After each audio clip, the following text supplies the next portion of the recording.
નમસ્કાર મિત્રો, બેઝિક વિજ્ઞાનના આ વિડીયોમાં આપ સૌનું સ્વાગત છે. વિદ્યાર્થી ભાઈ બહેનો, તમે વિજ્ઞાન ભણો છો ત્યારથી જ અણુઓના સૂત્રો અને એના આકાર વિશે ભણતા આવ્યા છો. પણ હું તમને એમ પૂછું કે પાણીના અણુનું અણુસૂત્ર શું, તો તમે તરત જ કહેશો H2O. પણ પછી હું તમને એમ કહું કે એનો આકાર કેવો છે, તો કદાચ તમે આકાર પણ કહી દેશો ચોપડીમાં વાંચ્યો હોય તો કે ભાઈ વળેલો છે અથવા તો બેન્ડ છે. પણ પછી હું તમને એમ કહું કે શું તમે પાણીનો અણુ જોયો છે, તો તમે વિચારવા પડી જશો અને કદાચ કહેશો ના.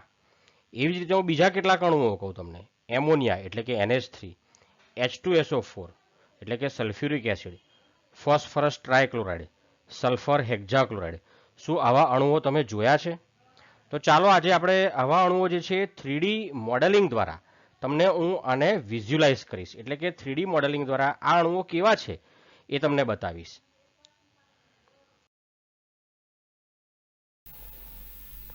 સૌથી પહેલાં આપણે પાણીના અણુની સમજ મેળવીશું. પાણીનો અણુ વિઝ્યુલાઇઝ કરવા માટે અથવા તો પાણીના અણુને 3D ફોર્મમાં જોવા માટે સૌથી પહેલાં હું ઓક્સિજનનો પરમાણુ લઈશ. આપણે પાણીનો અણુ બનાવીશું મિત્રો, એટલે ઓક્સિજન લઈશ સૌથી પહેલાં હું. એટલે હું લઉં છું સૌથી પહેલાં ઓક્સિજન. તો અહીં તમારી સ્ક્રીન પર તમે જોઈ શકો છો આ ઓક્સિજન છે. હું એને તમને ઝૂમ કરીને બતાવું. આ જે છે ઓક્સિજન પરમાણુ છે. આ જે છે એ ઓક્સિજન પરમાણુ છે. આ 3D છે. હવે આ ઓક્સિજન સાથે હું હાઇડ્રોજનના બે પરમાણુઓ જોડીશ. હવે સૌથી પહેલાં એક હાઇડ્રોજનને જોડીશું, ત્યારબાદ બીજા હાઇડ્રોજનને જોડીશું. આ એક હાઇડ્રોજન છે અને આ બીજો હાઇડ્રોજન છે. તમે જોઈ શકો છો અહીં અમે પાણીનો અણુ બનાવ્યો છે આ રીતે.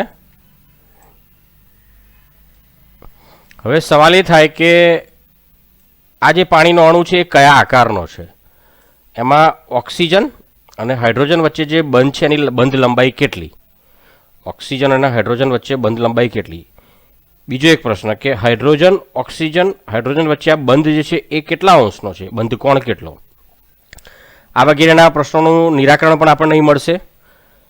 તો શું ખરેખર આ હાઇડ્રોજનનો પરમાણુ જે છે એની એક બંધ લાંબો ટૂંકો હોય છે, બે બંધની લંબાઈ સમાન છે, શું હોય છે? ચાલો એ તમને વિઝ્યુલાઇઝ કરું. હવે આ હાઇડ્રોજન, આ ઓક્સિજન હાઇડ્રોજન એટલે કે H2O નો અણુ છે. આપણે એને પ્રમાણિત કરી દઈએ, એટલે કે ખરેખર એની જે બંધ લંબાઈ જે હોય ઓક્સિજન અને હાઇડ્રોજનની એ જેટલા માપની હોય એટલી કરી દઈએ અને જોઈએ પ્રમાણ માપમાં. તો એના માટે હું એને ઓપ્ટિમાઇઝ કરું છું અને એકવાર ખેંચીને છોડી દઉં છું. હવે આ જે ડાયમેન્શન મળ્યા આપણને, આ સાચી આકૃતિ છે એની. તમે જોઈ શકો છો આ હાઇડ્રોજન જે છે આ ઓક્સિજનનો પરમાણુ છે. આ ઓક્સિજન છે, આ ઓક્સિજન છે અને આ હાઇડ્રોજનનો પરમાણુ છે. હવે હાઇડ્રોજન અને ઓક્સિજનની બંધ લંબાઈ કેટલી, ચાલો એ ચેક કરીએ. તો હું એ તમને બતાવીશ, માપી બતાવું. હાઇડ્રોજન ઓક્સિજનની જે બંધ લંબાઈ જે છે એ લખેલું છે 0.990 એંગસ્ટ્રોમ અથવા તો 0.990 એંગસ્ટ્રોમ કહી શકાય એને. 0.990 એંગસ્ટ્રોમ છે. હવે હું ફરી ખૂણો પણ માપું છું અને બંધ પણ માપું છું.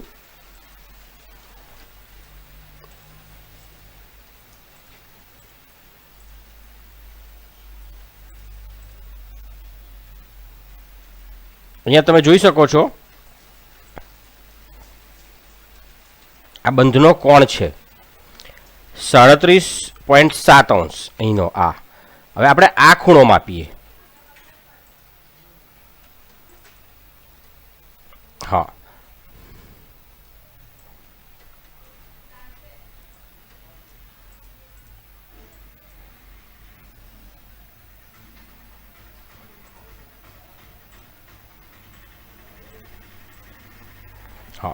હાઇડ્રોજન ઓક્સિજન હાઇડ્રોજન વચ્ચેનો જે બંધકોણ જે છે એ 104.5 અંશ છે.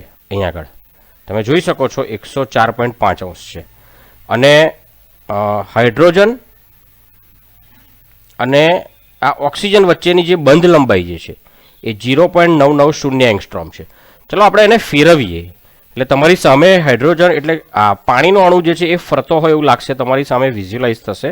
હું તમને એ ફેરવી બતાવું. જુઓ, આ પાણીનો અણુ છે એ તમારી સામે ફરી રહ્યો છે.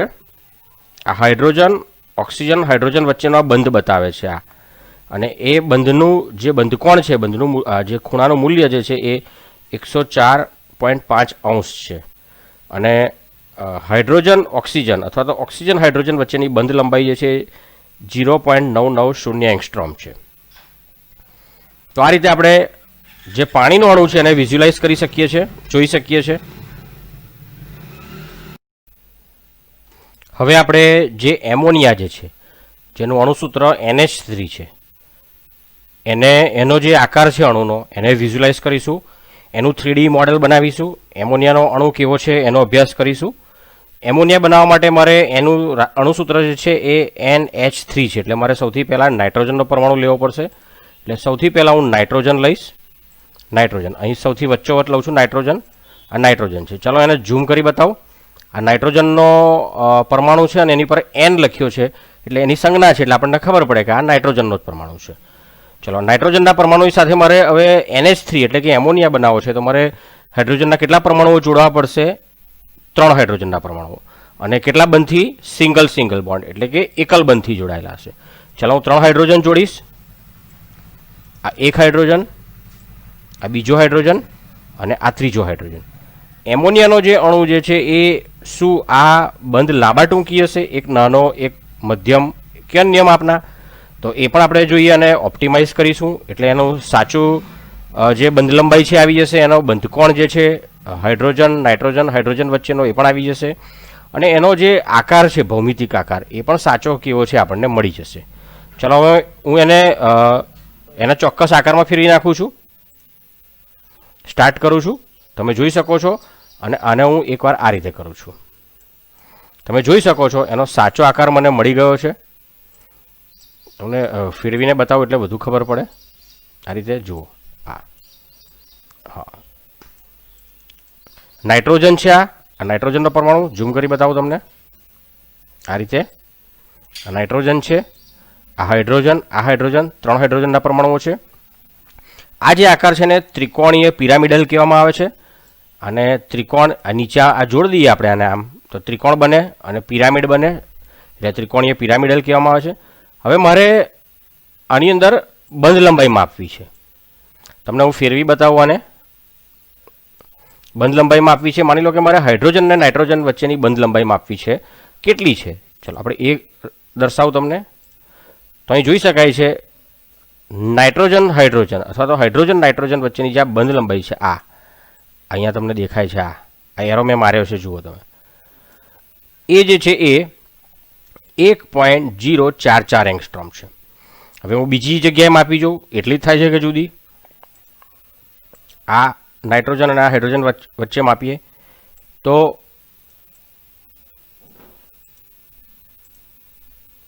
એ પણ 1.044 એંગસ્ટ્રોમ છે. ચલો, ખૂણો માપીએ. આનો ખૂણો માપીએ.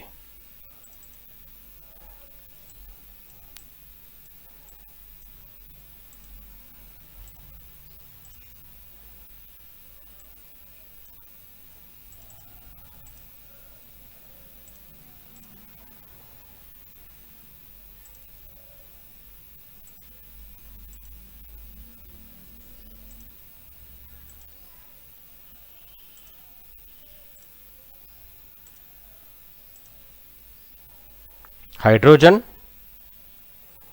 આ નાઇટ્રોજન અને હાઇડ્રોજન વચ્ચેનો જે ખૂણો જે છે અહીંયા આગળ એ 107.9 અંશનો છે.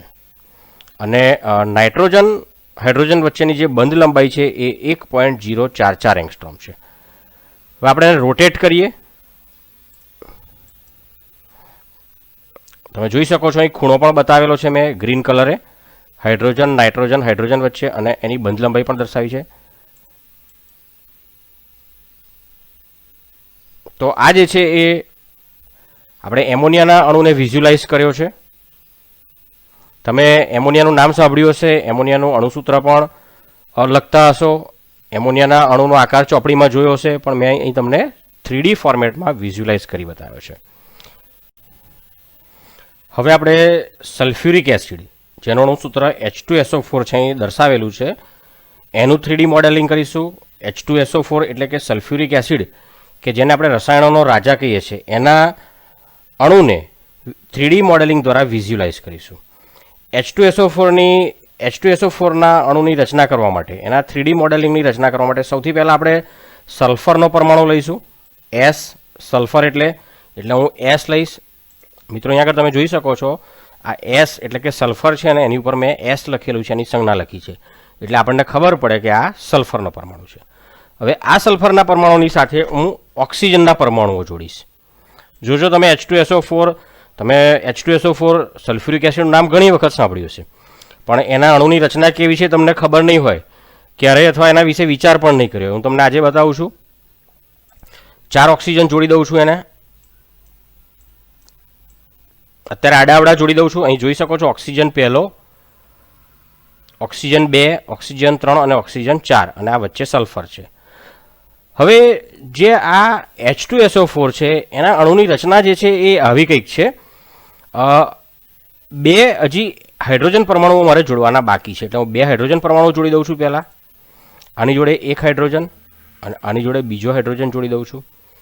અને હવે આ જે સલ્ફર અને ઓક્સિજન છે એની વચ્ચે ડબલ બંધ છે, દ્વિબંધ છે, તો મારે અહીંયા 2 બંધ કરવા પડશે.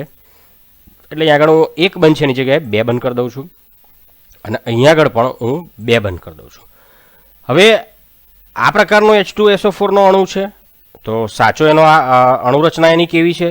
ચાલો આપણે એને ઓપ્ટિમાઇઝ કરીએ.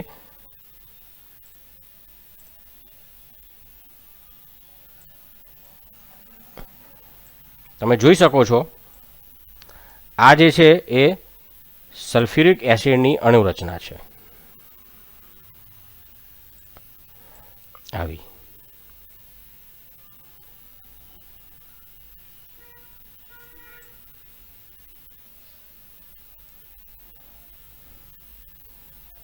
અહીંયા સલ્ફર છે, ઓક્સિજનનો જે પરમાણુ જે છે એ દ્વિબંધથી જોડાયેલો છે, અહીંયા સિંગલ બંધથી જોડાયેલો છે. અહીંથી પણ હું ફેરવી શકું છું, આમ તમને આ રીતે બતાવી શકું છું. જુઓ આ રીતે, અને એની સાથે આ હાઇડ્રોજન જોડાયેલો છે. હવે આમાં મારે બંધ લંબાઈ માપવી છે. માની લો કે હું આ બંધ લંબાઈ માપવા માગું છું સલ્ફર અને ઓક્સિજન વચ્ચેની, તો તમને એ માપી બતાવું. તો આ બંધ જે સલ્ફર અને ઓક્સિજન વચ્ચેની જે બંધ લંબાઈ જે છે એ 1.754 એંગસ્ટ્રોમ છે. મારે આ બંધ લંબાઈ માપવી છે ઓક્સિજન અને હાઇડ્રોજન વચ્ચેની. તો એ બંધ લંબાઈ જે છે એ અહીં બાજુમાં લખીને આવી ગઈ છે, 1.004 એંગસ્ટ્રોમ છે. અને આ ખૂણો જે છે સલ્ફર, ઓક્સિજન અને હાઇડ્રોજન વચ્ચેનો આ જે ખૂણો જે છે એ 116.2 અંશ છે. ચલો આપણે એને રોટેટ કરીએ. આ જે આકાર છે એને કયો આકાર કહેવામાં આવે છે? તો એને ટેટ્રાહેડ્રલ આકાર કહેવામાં આવે છે. ટેટ્રાહેડ્રલ, અથવા એને એવું પણ કહી શકાય કે ચતુષ્ફલકીય છે, સમચતુષ્ફલકીય, ટેટ્રાહેડ્રલ કહેવામાં આવે છે એને. હવે આ કોણ પણ એટલા જ માપનો છે. ચાલો એ પણ ચેક કરી જોઈએ.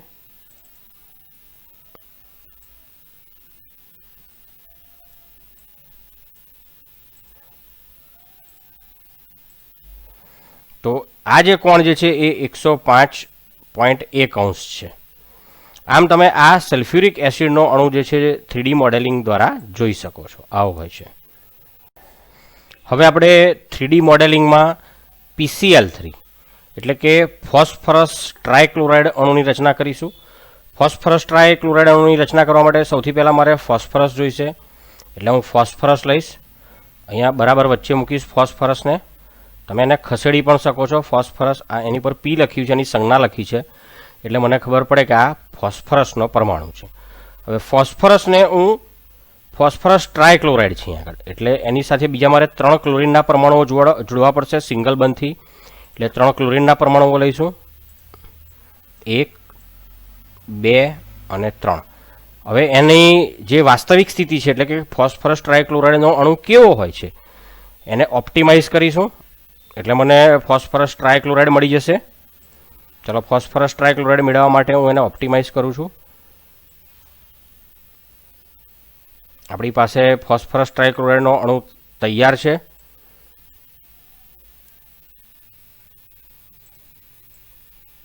આવો હોય છે ફોસ્ફરસ ટ્રાયક્લોરાઇડનો અણુ આ રીતે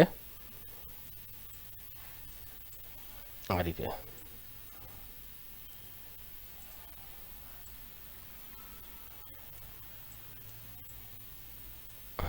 આ રીતે તમે જોઈ શકો છો આ ફોસ્ફરસ ટ્રાયક્લોરાઇડનો અણુ છે. તો આ ક્લોરીન ફોસ્ફરસ ક્લોરીન વચ્ચેનો કોણ કેટલો છે એ પણ જોઈએ. આ પ્રકારના આકારને આપણે કયો કહીશું? ત્રિકોણીય પિરામિડલ કહીશું. આગળ પણ આવી ગયેલો છે ત્રિકોણીય પિરામિડલ. હવે એના બંધકોણ અને બંધનું મૂલ્ય જોઈ લઈએ. અહીંયા જોઈ શકાય છે કે આ જે ખૂણો જે છે ક્લોરીન ફોસ્ફરસ ક્લોરીન વચ્ચેનો એ 98.1 છે. અને આ જે બંધ છે ક્લોરીન અને ફોસ્ફરસ વચ્ચેનો અને ફોસ્ફરસ ક્લોરીન વચ્ચેનો જે બંધ લંબાઈ છે એનું મૂલ્ય જે છે 2.1 એંગસ્ટ્રોમ છે. 2.1 એંગસ્ટ્રોમ. હું તમને આને ફેરવીને બતાવું.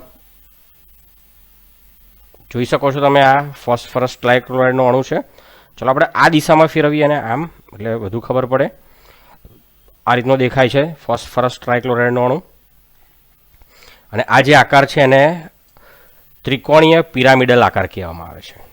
ત્રિકોણીય પિરામિડલ. હવે આપણે સલ્ફર હેક્ઝાક્લોરાઇડ એટલે કે SF6 અણુનું 3D મોડેલિંગ કરીશું. સલ્ફર હેક્ઝાક્લોરાઇડ SF6નું આનું મોડેલિંગ કરવા માટે મારે સૌથી પહેલાં સલ્ફરનો પરમાણુ જોઈશે. એટલે હું સલ્ફર લઈશ અહીંથી. સલ્ફર અને બરાબર વચ્ચે મૂકી દઈશ સલ્ફર. તમે જોઈ શકો છો આ સલ્ફરનો પરમાણુ છે. અને રોટેટ પણ હું કરી શકું છું જરૂર પડે. અને એની ઉપર S લખેલું છે આ રીતે. આ સલ્ફરનો પરમાણુ છે. હવે સલ્ફરની જોડે મારે SF6 છે અણુસૂત્ર. એટલે 6 ફ્લોરિનના પરમાણુઓ જોડવા પડશે આની જોડે. 6 ફ્લોરિનના પરમાણુઓ જોડવા માટે હું ફ્લોરિન લઈશ હવે. અને એક એક કરીને એમ 6 ફ્લોરિનના પરમાણુઓ જોડી દઈશ આની જોડે. 1 2 3 4 5 અને 6. તમે જોઈ શકો છો આ સલ્ફર છે એની જોડે 1 ફ્લોરિન 2 3 4 5 6 આ SF6 થયો. હવે તમે જાણો છો મેં તમને શીખવાડ્યું છે એ પ્રમાણે અને મારે SF6નો અણુ ખરેખર કેવા આકારનો છે મારે એને ઓપ્ટિમાઇઝ કરવો પડશે. ઓપ્ટિમાઇઝ કરીશ હવે હું એને.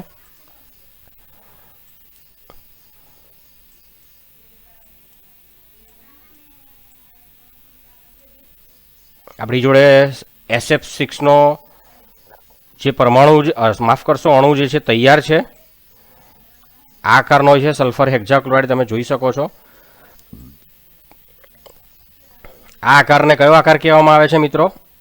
ઓક્ટાહેડ્રલ અથવા તો અષ્ટફલકીય કહેવામાં આવે છે. અષ્ટફલકીય આકાર છે.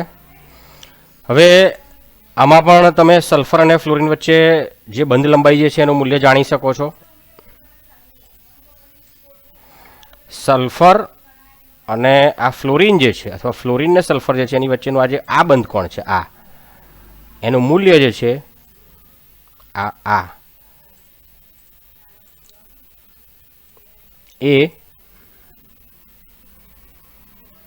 આ સલ્ફર અને ફ્લોરિન વચ્ચેનું જે બંધનું મૂલ્ય જે છે એ 1.710 એટલે 1.71 એંગસ્ટ્રોમ જેટલું હોય છે. અને આપણે આ આકારને અષ્ટફલકીય કહીએ છીએ અને રોટેટ કરીએ એટલે તમને વધુ ખબર પડે. તમે જોઈ શકો છો આ અષ્ટફલકીય આકાર છે સલ્ફર હેક્ઝાક્લોરાઇડનો અને રોટેટ તમારી સામે થઈ રહ્યો છે. એટલે કે તમારી સામે એ વિઝ્યુલાઇઝ થઈ રહ્યો છે. અને આપણે સલ્ફર હેક્ઝાક્લોરાઇડ કહીએ છીએ. ચલો આપણે બંધકોણનું મૂલ્ય ચેક કરી જોઈએ આની અંદર.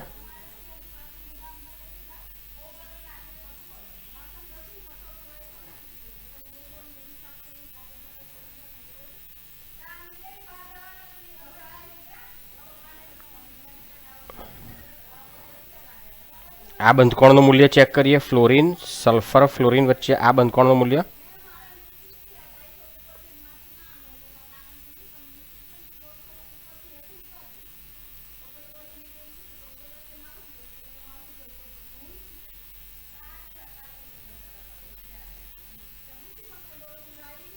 હા આ ફ્લોરિન આ સલ્ફર આ ફ્લોરિન, આ સલ્ફર અને આ ફ્લોરિન વચ્ચેનો આ જે બંધકોણ છે એનું મૂલ્ય 90° છે, 90 ડિગ્રી. અને સલ્ફર અને ફ્લોરિન વચ્ચેની જે બંધ લંબાઈ જે છે એ 1.711 એંગસ્ટ્રોમ છે, એટલે 1.7 એંગસ્ટ્રોમ કહી શકાય મિત્રો. તો આ જે છે એ સલ્ફર હેક્ઝા ક્લોરાઇડનું 3D મોડેલિંગ છે. 3D મોડેલ દ્વારા આપણે એને વિઝ્યુલાઇઝ કરીએ છીએ અને આપણે એની અણુરચનાને સમજી શકીએ છીએ.